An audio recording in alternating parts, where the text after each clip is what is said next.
Ellen, the meeting is being live streamed. I'm going to press. Yep. All right, so I think this is probably live now. We've learned how to negotiate the YouTube time lag with our Weimar internet. Right. Sorry, mute the, there we go, perfect, yeah.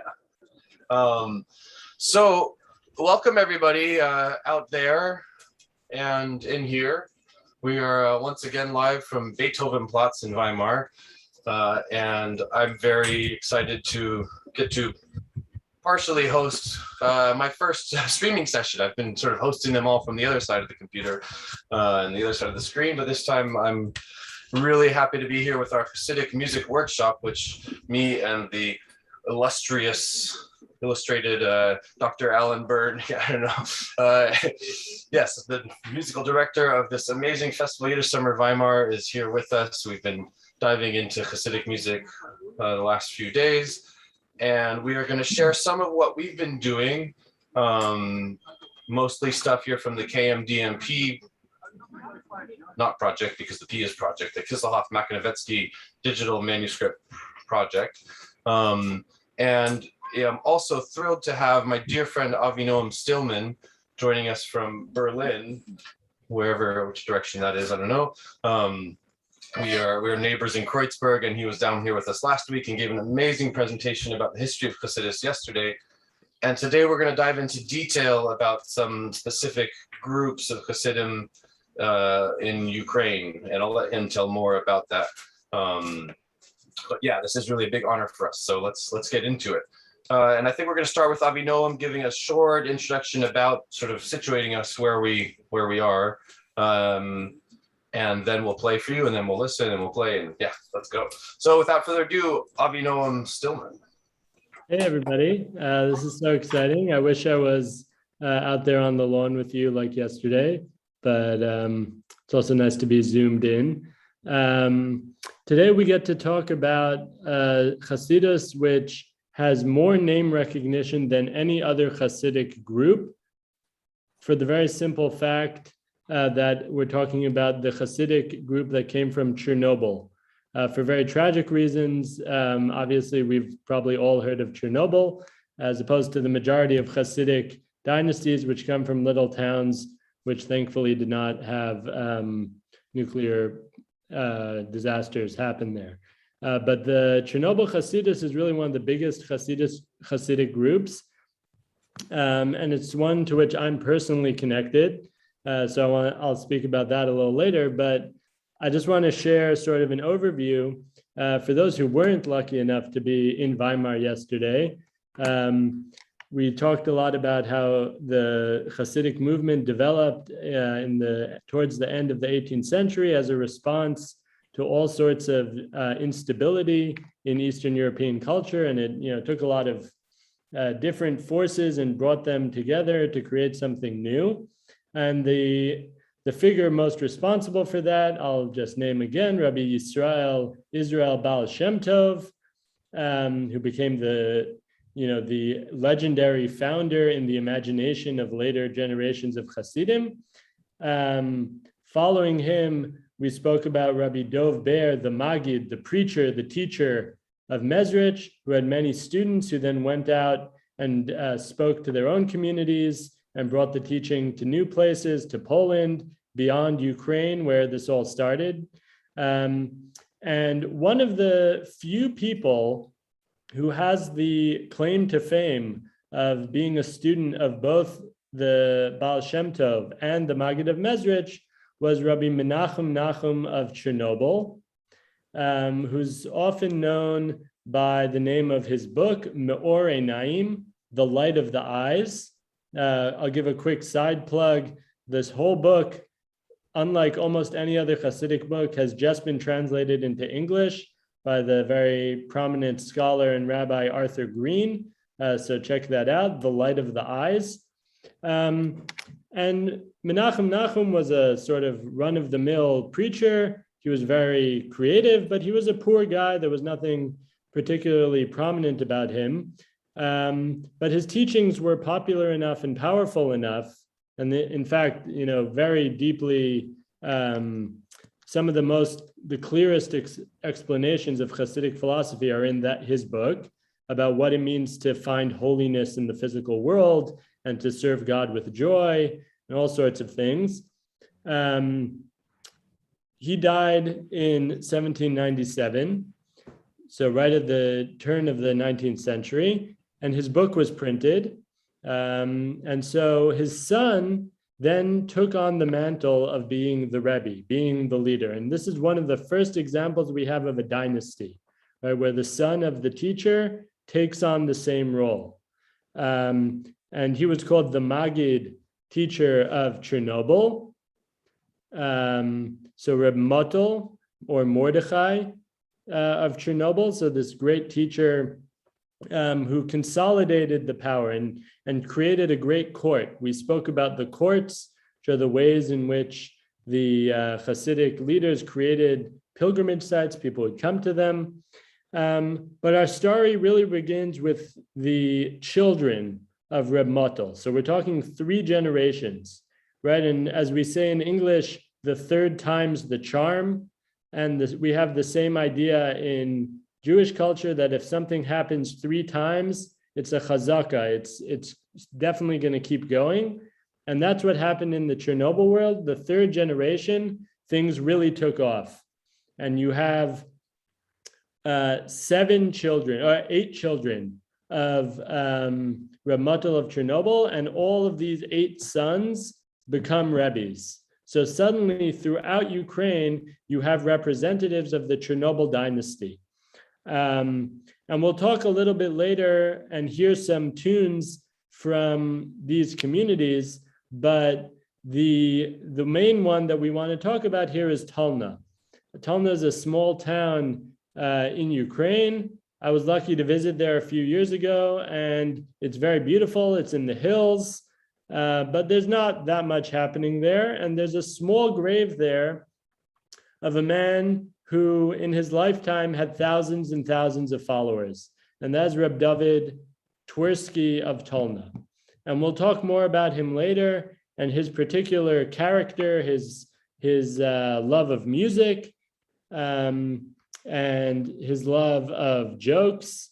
Reb David was a funny guy, but he was also a powerful guy. And I think what I want to impress before we hear a little bit of music is that these were people who were on the radar of the government, that the Hasidic leaders were a big deal to the degree that the Russian government at the time really put legal pressure on them. So Reb David Tolner is this character who is an epitome of the golden age of Hasidism in the 19th century. He dies in 1882. And this whole period is a period in which these are figures with real power. They have spiritual power and power as teachers, but they also have political power as leaders of communities. And as part of that, Reb David really cultivated music. And we'll say a little bit more about this later, but there's a sense that of all the Hasidic groups which knew how to use music in the 19th century, Tolner was the biggest and the most powerful in the sense that they spread their tunes far and wide.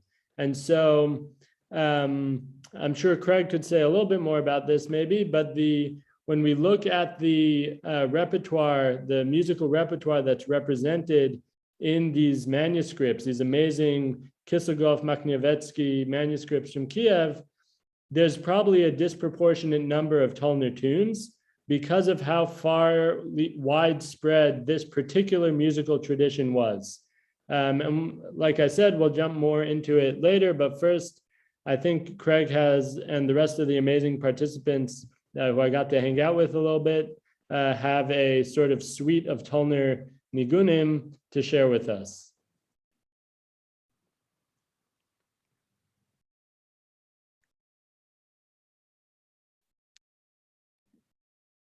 Greg, I think you're muted. Yes, there we are. So yes, and there definitely are quite a number of Tolner nigunim in there. as well as things from associated groups that we'll get to, I think, later. But there's this one special little suite that we found. It's 4 tunes, and it seems to be written at the top, Nigun mit Tolner. It's a little bit hard to read, but after a lot of Yiddishists and I don't know, musicists and such getting together, our dear friend Michael Alpert said he's really sure, and we trusted Michael for this stuff. It says Nigun mit Tolner at the top. And these are 4 pieces that they weren't transcribed from a musician in the ASCII expeditions, but somebody gave them these pieces of paper. And so on this transcription, it just says von klezmerische Noten, so from klezmer pages. So we've just today been working with these and trying to see what they might be. They are very interesting and a bit, I don't know, they're sort of these little snapshots, these little pictures that make me feel like it's some kind of a suite, maybe even like something that klezmorim would play as, you know, at a tish or something, like using some Tolner nigunim, but maybe not necessarily just sung. Or perhaps it's one big suite of tunes. I haven't found anyone so far who knows these tunes. So if anybody out there on the internet here's one of these tunes and is like, oh, I know this one, please write a comment and let us know what you know about it. But so we're gonna play the set of 4 of them, and that'll be the start of our little expedition here into Tolner nigunim. We have to turn pages and it's a bit windy, so bear with us in between, but let's try to keep the feeling of the whole suite together. You might hear in the background there are lovely dance orchestra practicing. They promised they would be nice and quiet. So let's see if we define that as quiet. All right, here we go.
Oh, sorry. The third one. Oh no.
The yiddishsummer Weimar Hasidic music workshop band. I think that might be the first time those things have been played by a group of people in 100 years. So.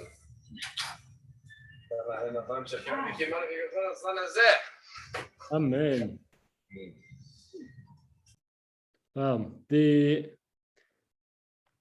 I think there's something incredible about hearing this. It's very moving for me.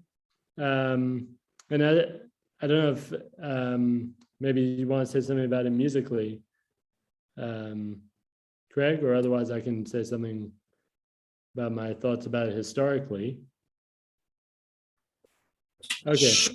I'm curious also maybe if Alan will want to jump in here or the participants. For me, it's interesting to have this suite that sort of, it does feel like it all really fits together and it reminds me of things that I know, but then it's also, it does just feel like a certain particular world. These first couple ones, like, I don't know, like this really kind of minor thing with not much Fragish or other, sort of harmonic shifts happening. And then you get to like the fourth tune and suddenly we do go somewhere. And then kind of coming back, it's like, yeah, it really feels like a composition. I mean, we spent the first, I think, 2 hours today, maybe, or something, just talking about that first piece. And like, I don't know, you look at it on the page and it's, it's just 3 lines of music. I'll bring this over there in a second, but, it really doesn't look like much. And then you dig into it and there's so many questions about how could this be interpreted? What's the tempo? What do the grace notes mean? Are all the notes correct? Or is this note maybe that note? What are the chords? But it's really cool. I don't know, for me, it's really special also just to have like seen this on a computer screen, seen it in an old manuscript, printed it out and given it to all these people this morning. And somehow like, a few hours later after these years and years of it kind of sitting somewhere, whether it's in a metaphysical vault in a palace in Shemayim or in just a room in Vernadsky in an archive, but it really comes out in its music. Like there's no question about that. It's really touching music. The question online was: Can anyone explain the informant from Klezmer Shendot? Yeah, there's a question about just the source of this from Klezmer Shendot. It just means it comes from Klezmer pages, from Klezmer notes, right? So it means that this wasn't something that was recorded from a live performance, but something that somebody got as old papers that some musician or chazan or somebody had. And so, but that's hard to say what that means. It might mean that it was written down by a musician who played it, showing what he does, or it can mean that it was written down by somebody who heard a musician play it and remembered it later, and this was their remembrance of it. So yeah, it's a bit of a complicated thing. We'll maybe come back to that later if we have time, but I think there's a lot we want to get into kind of more on the general context of the where this comes from. Yeah, thanks for the question. Keep them coming. Yeah, I'll address the question a little bit also, because it does fit in, I think, to the historical context. Because with Davidol Tolner, we have the chance, right? He's the first Tolner Rebbe, and so in this town, we have a chance to get a sense of what a court really looked like and how a court really functioned, and the role of music in a court in a way that I don't know of many other sources historically where we get to see how not just sung music, right? These could be nigunim that could have been sung, but these were clearly instrumental pieces. That's obvious from the fact that they were written down by klezmarim, right? They're klezmarish noten. That means that these were played by instrumentalists. So already we know more. It's not just a sung niggin, as in most Hasidic groups, but it's an instrumental niggin. Let me just say something about the court of Reb Davidol that will sort of put these things into a wider perspective. Reb Davidol set up his court, and when I say court, I really mean court. He had multiple buildings in a compound in which he could hold, by one account, up to probably 2,000 visitors at any given time. That's quite a large place. And he had a miniature museum of Hasidism in his court. He had different cabinets in which you could see the walking stick of some great Rebbe, or the clothing of another Rebbe, or the pipe even of certain Rebbes, right? So there was a real sense of royalty and multiple kitchens, his own synagogue, stables. It was really a center, and a big part of that center was music. And a lot of what we know about this comes from a great chazan, a great cantor, who some of you may have heard of, a man named Pinchas Minkowski. Lived from 1859 to 1924. He was a cantor in the Brody Shul in Odessa, who was part of a Hasidic family, but himself became fairly enlightened, a maskil, so more secular, more liberal, but still had a living relationship with the Hasidic world. And he, from a young age, started going to Tolner to perform as a chazan and as part of a choir for Reb David Tolner. And he tells a great anecdote, which I think exemplifies Reb David's character. He says once they sang a very sad song, a slow song from the Unitane Tokef, right, which is from the High Holidays liturgy. It's about life and death and, God judging people. And it was a very emotional song and everybody was crying. And suddenly Reb David looks up and he says, "What are you doing? Do you want to make me cry? Stop it," and starts telling jokes. Right? Reb David was this kind of personality who needed to control the situation, but who wanted everybody to be happy all the time, right? So he took this sad song and turned it into a joke.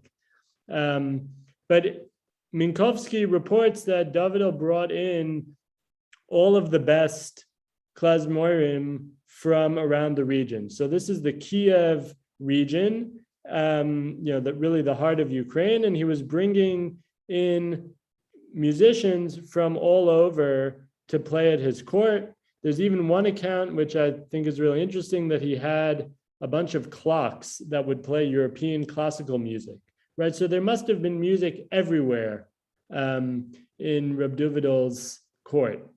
And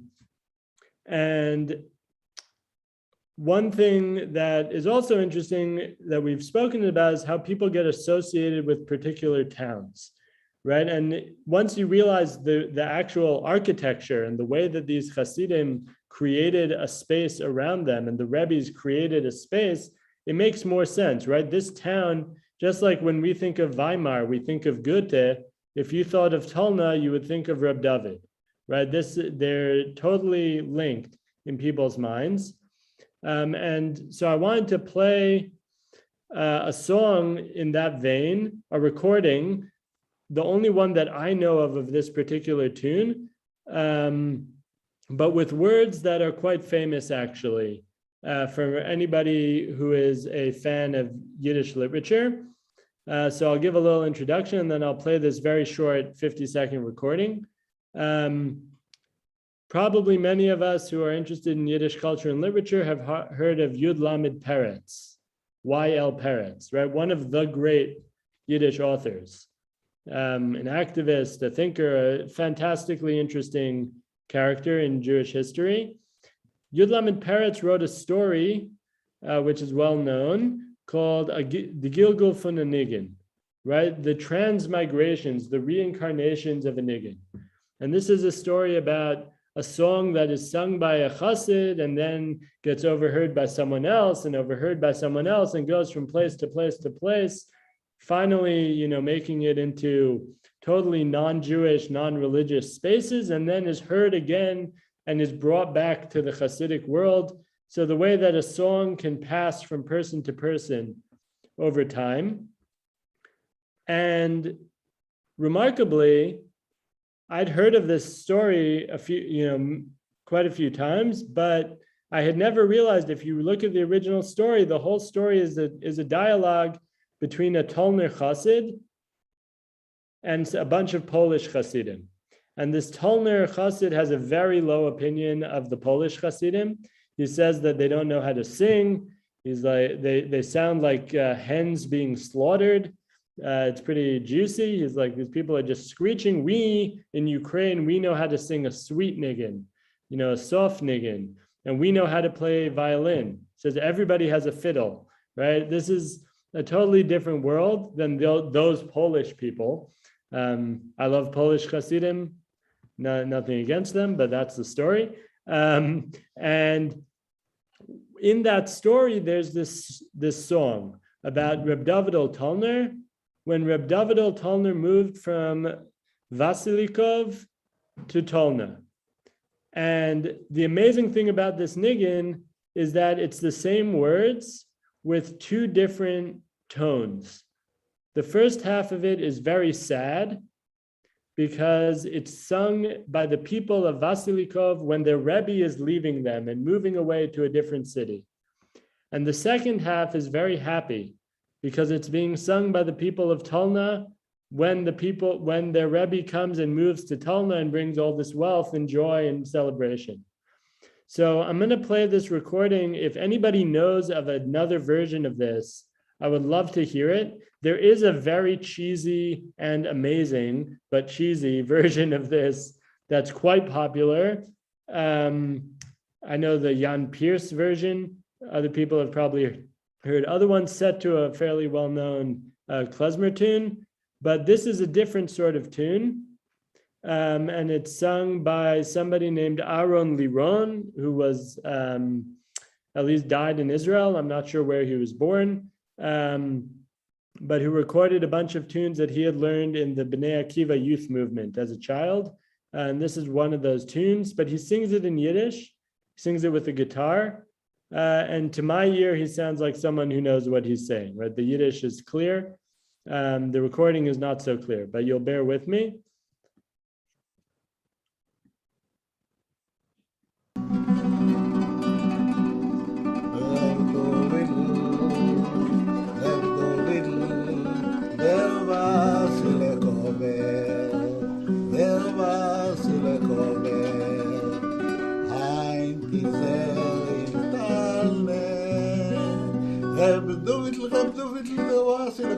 Vasilikov, ein Tizer in Tolner.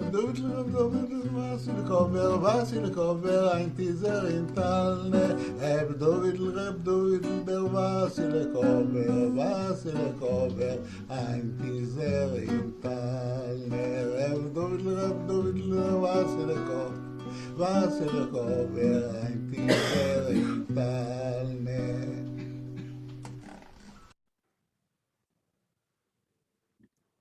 That's that real, you can imagine that being sung as Reb David leaves town and as he comes in.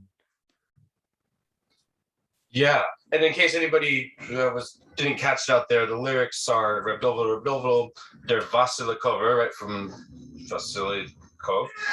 Heinz is there in Tolner, right? He's in Tolner, or Talna as he pronounces it.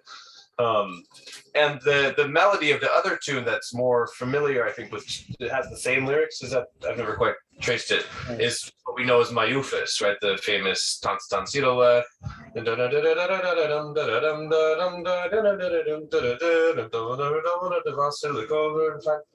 Assuming it goes like that, which has a lot of whole history and baggage to it that I think we're probably just not even going to get into right now, but you should look up Mayufis if you don't know why that tune was played for and how.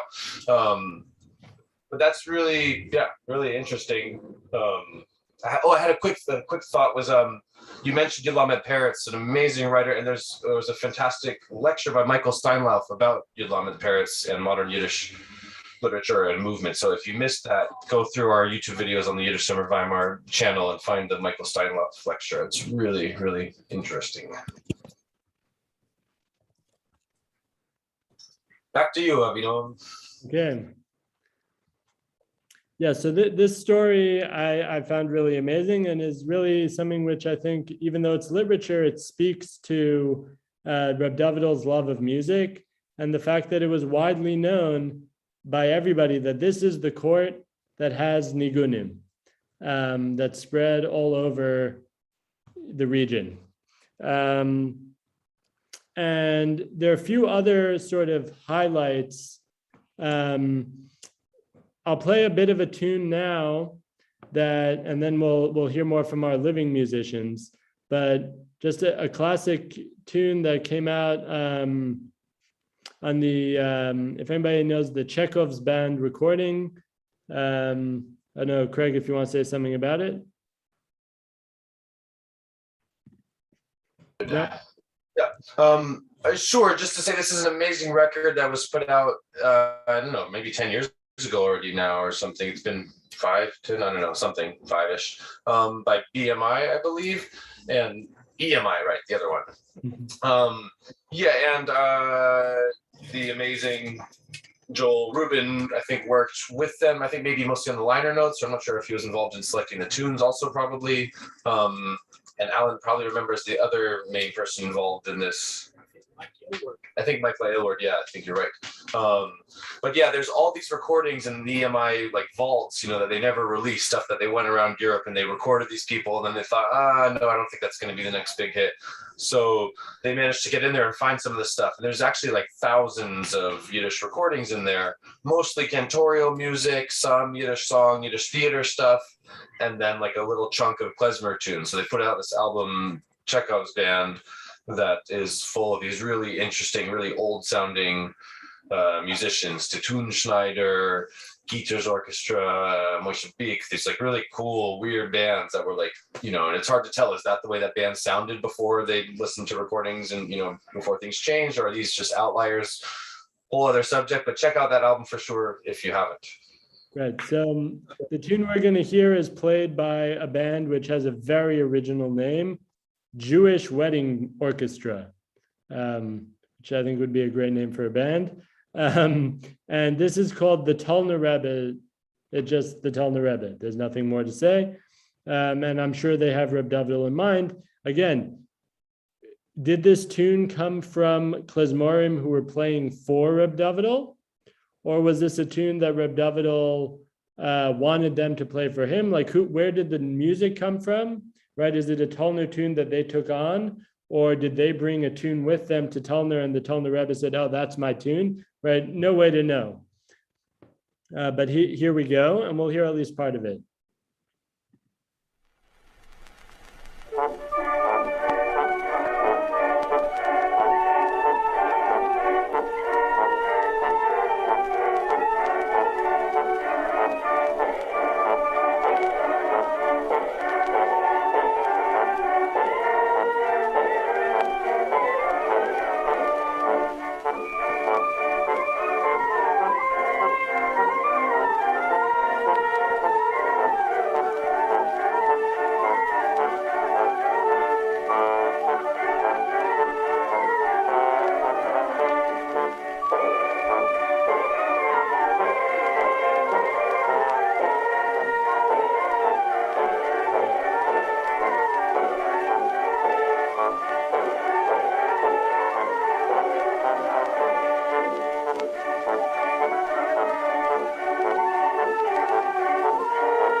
Okay, definitely worth checking out, but I wanted to share a few more things about Reb Davidel's before our time runs out, so we don't go too over.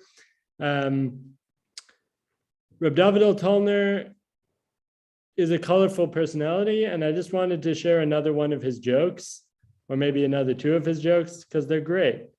First of all, this I think is a really beautiful thing.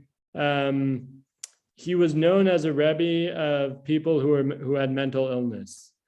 He would joke, he said that, more people who are sick come to me than people who are mentally healthy. And I think there seems to be evidence for that he really welcomed in people on the fringes and on the margins of traditional society. And as someone with power and with resources, he created space. So that, first of all, I find very inspiring. Aside from that, though, he had a really quite a sharp sense of humor. And he has a great joke, which could come out of the Catskills. He was talking with somebody once, and he said, I don't mean to pry or be too intrusive, but like, from what I can tell, you have a bit of a drinking problem. You're drinking a little bit too much. You're an alcoholic. And the guy said, what are you talking about? I drink like everyone. And Reb Davidel said, that's the problem. You drink like everyone. You should drink like just one person. Right. So he knew how to use humor to get this message across.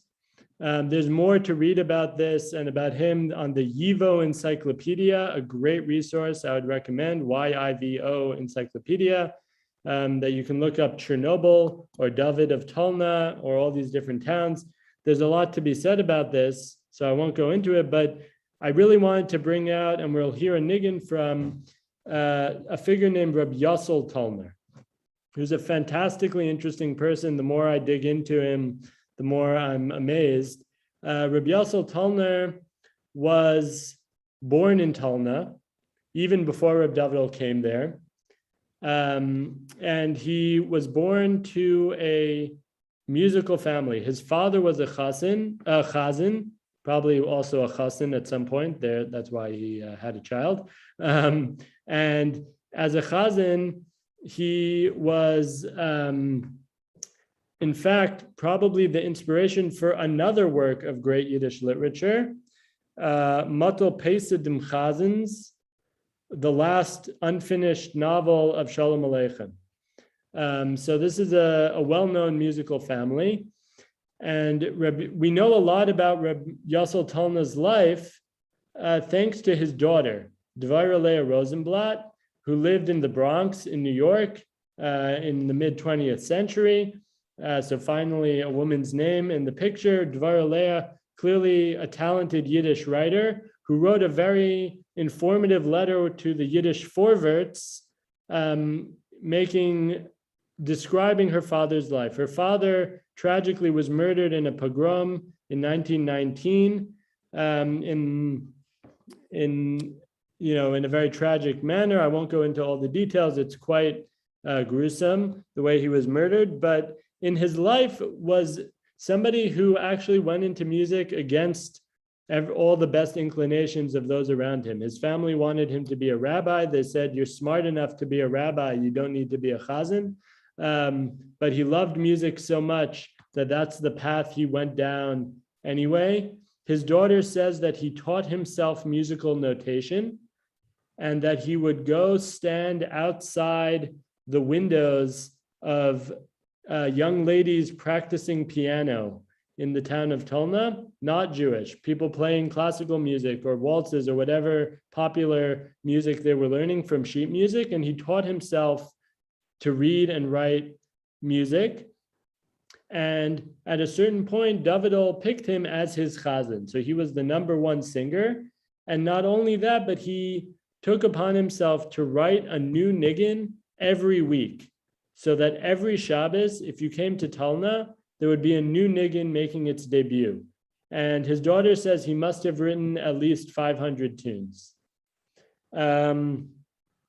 These tunes spread all across Ukraine. In 1878, due to pressure from the government and probably due to some debt, due to his extravagant lifestyle, David Tolner moved to Galicia, to Brody. And he sent Reb Yossel as this great singer to collect money in various communities across Europe and to sing for them.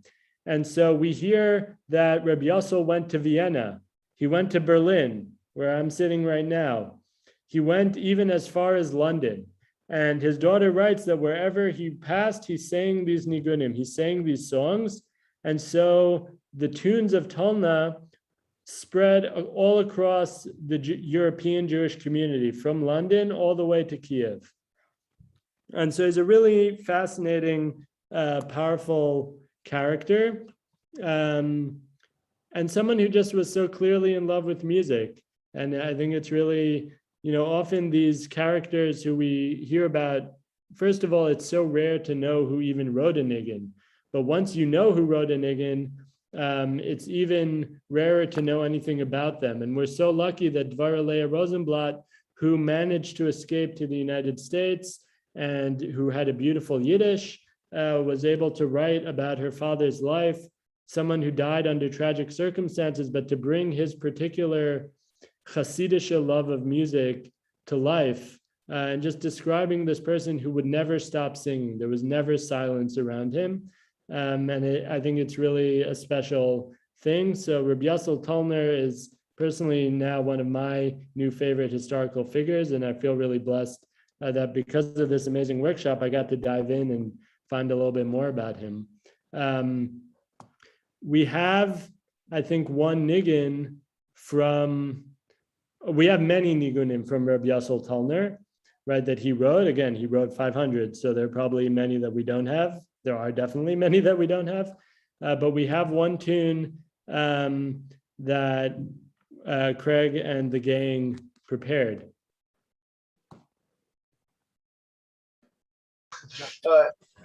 I think we didn't end up getting that one ready for today. I think that was our little miscommunication here in the last little bit. Okay, I didn't know that, but I will say they're out there, and any tune that's labeled from Tolna, there's a high probability that this is a Yossel Tolner tune, right? That he would have been responsible for it. Sorry for that miscommunication, but these tunes are out there. There's a bunch of them that say Fun Yossel Tolner. Right. Yeah, like those whole first ones that we played, I think there's a very good chance that they could come from him, but hard to say exactly. But anyways, we don't have so much time, so let's keep going. Yeah. So for the last little chunk of this, I want to talk about sort of the branches of Chernobyl. We talked about the origins of Chernobyl in the early Hasidic movement. But like I said, Reb Muttel, the Maggid, the teacher of Chernobyl, has 8 sons who all become rabbis. And in some way, I think it's the case that they were so successful that they were too big to fail. And like most things that are too big to fail, they failed. In the sense that they really divided power. And Reb David Tolner also had many children who then divided up the kingdom and spread out, across Ukraine and eventually to the United States. Some before the war, before World War II, and some after the war. And so I'll just say some names of places that you may have heard of or you may not have, but to get a sense of, the names that are associated with this: Hornsteipel, Rachmastrivka, Skver, Tolna, and Trisk. And there's many more. There are many small offshoots of Chernobyl. There's actually a great Wikipedia article, Chernobyl Hasidic Dynasty, highly recommended. But these branches of this family ended up in New York.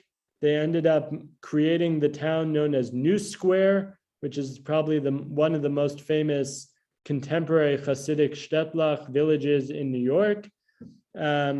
They moved to Boston, and this is where my personal connection to Tolner comes in, because I was lucky to grow up in the Tolner Shtibel and Beis Medrash in Boston, in Brookline, Massachusetts, where the Tolner, although they loved music there, I don't think they sang any Tolner nigunim. The tradition had somehow not been carried in the same way.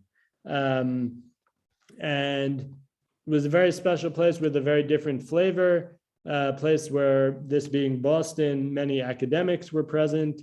The Rebbe himself, Rabbi Isidore Yitzhak Asher Tversky, was a professor at Harvard. He married a great Talmud scholar and philosopher, Joseph Soloveitchik. His daughter, Tara Tversky, who's Dr. Tara Tversky, who's still alive, thank God. But this family went in all directions. And the thing that really holds them together is their last name, which is Tversky. So if you come across Tverskys in your day-to-day life, there's a great actor named Loser Tversky. There's a great psychologist named Abraham J. Tversky, who passed away recently, There are all sorts of Twerskis out there, and they're all related.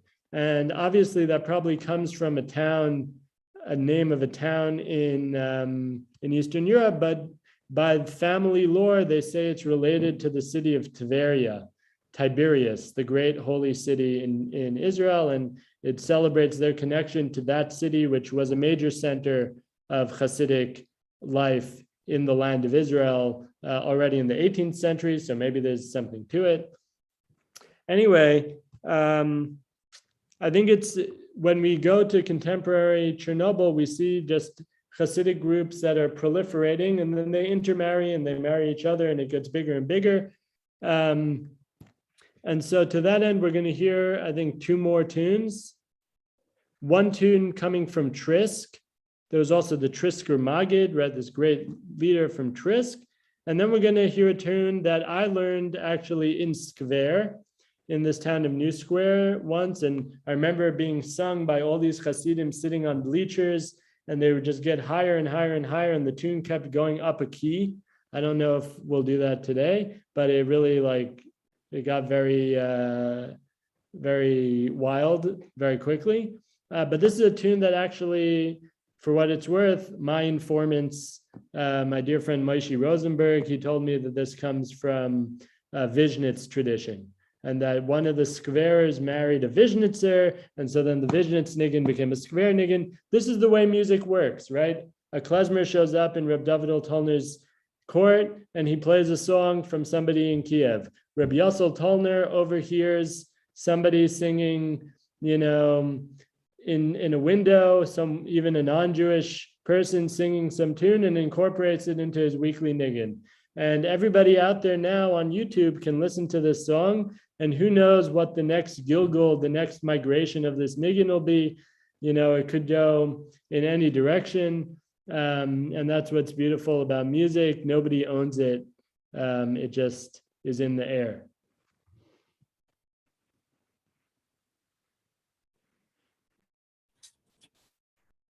That's really the truth. It's been really interesting, I think, for us in this workshop, trying to figure out what is Hasidic music and understand it, and put, in the context of yiddishsummer Weimar, of also Yiddish song and cantorial music and klezmer, and it's like there's no hard lines. It's really travels, and we had to get out the map earlier and look up Vizhnitz and look up Chernobyl in that area, and realize how far it is, and when you think back also what empire were they a part of, what other cultural references do they have, it's really was a big travel.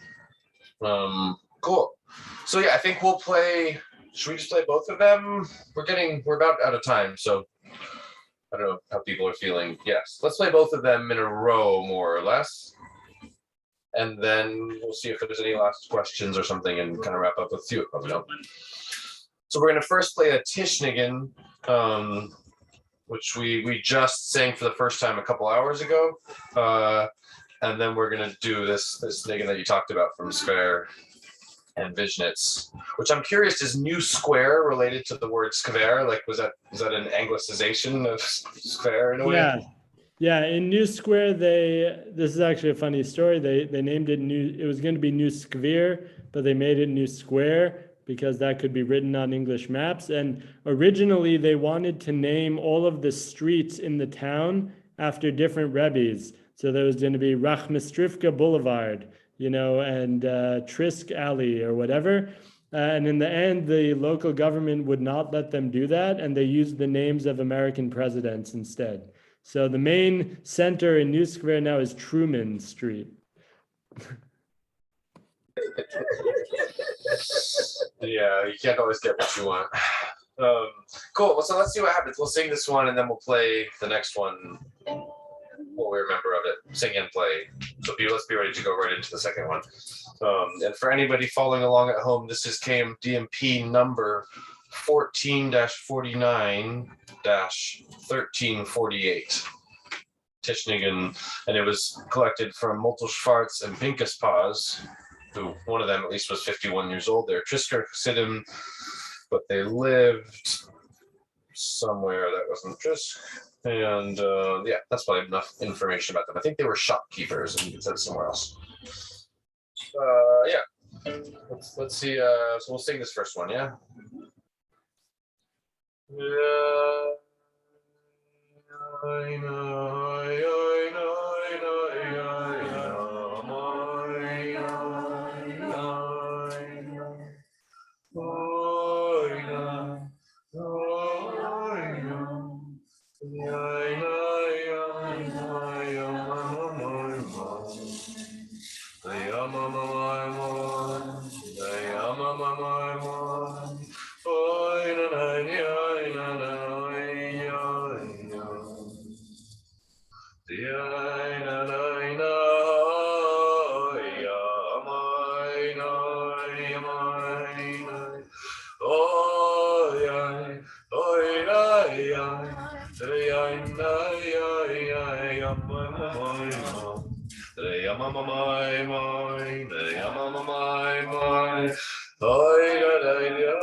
What does a Brazoi?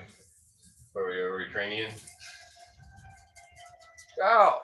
Thank you so much, everybody. I think for me, this was really great. I hope it was for you too. I think it's the first hybrid workshop I've ever done.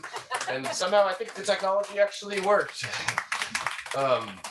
Thanks so much to Agnieszka for pressing all the buttons and the cables and the things. It's really pretty overwhelming sometimes. And she's been a fantastic help for us this year. Yeah. Yes. I'm curious, I don't know, do you have closing words? Do we have any other questions? Does anybody here have questions for Avinoam? We've been trying to cultivate our questioning, but it's they're long days here also, so it's I think our brains are full of tunes. I can give a last bracha, a last blessing from Reb David Tolner himself, who wrote a bunch of books. And he says, in one place, he says, you know, the enlightened people, the maskilim, the westernized intellectuals, they're very into grammar and punctuation, right? And they've made all these rules for the Yiddish language and for the Hebrew language, but we have the grammar of the heart, and we have the punctuation of the heart. I think my blessing to everybody is that when you're playing music, you know, it's important to follow what's written on the page. It's important to know your instrument and know your craft and when you're singing. But the most important thing is the heart, and not the notation, but the notation of the heart. So that's my bracha, my blessing for everybody, that in the time left in this session, you should really be able to bring that to life. Amen, amen. It's been a great work here. It's yeah, notes can be good and notes can be a challenge, but yeah, luckily we're finding our inner grammar. Cool. Well, I think let's wrap up. It's time to eat. And here in Weimar, I don't know what it's time for in Berlin or over there in New Mexico. I think I see some folks from the northeast of America, all our friends. But really, thank you so much, everybody. We hope you've been enjoying all these sessions, and please do go back and check out the other workshop streams, the lectures, the full concerts. We're putting up now the high definition streams of the concerts with perfect audio, so that will also be great. And we'll be back tomorrow with Polina Shepard and the choir workshop, so you can actually sing in a few voices. We need bass voices, so anybody out there who's a bass singer, please come along tomorrow. We won't hear you, but we'll know you're there. And maybe as we say goodbye, we can just turn the camera across the field, and you can maybe get a glimpse. Oh, they just stopped playing, but you can see our friends here, the dance orchestra. There's no dancers, but there's a dance orchestra. Right, they're not dance instructors, but there are a couple of folks around who can dance. Thank God. And our lovely team over there. Yeah, so let's say goodbye, and we'll see you soon out there in Radio Land. Bye, Matt. Bye, Avinoam. And yeah, till the next time. Yum bye da dum bye da dum bye da dum da yum bye da dum bye da yum bye da da da da da ya da dum bye da dum bye da ya yum bye da dum bye da yum da da da hi hi hi da dum bye da da da da hi hi hi da dum bye ya ya ya oh ya ya ya hi da dum bye ya yum bye hi hi hi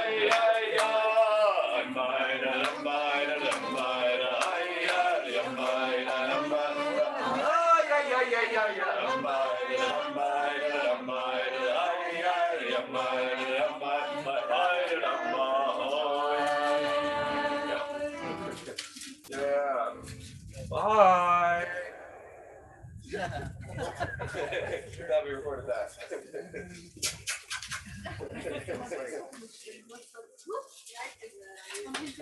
All right. Nice job, Avinoam. I didn't realize I was in it. They know. We got Noam, we got Avinoam, we need to know. We can Avi. Stuff over there somewhere. Cool. Yeah, let's Come to Weimar next year.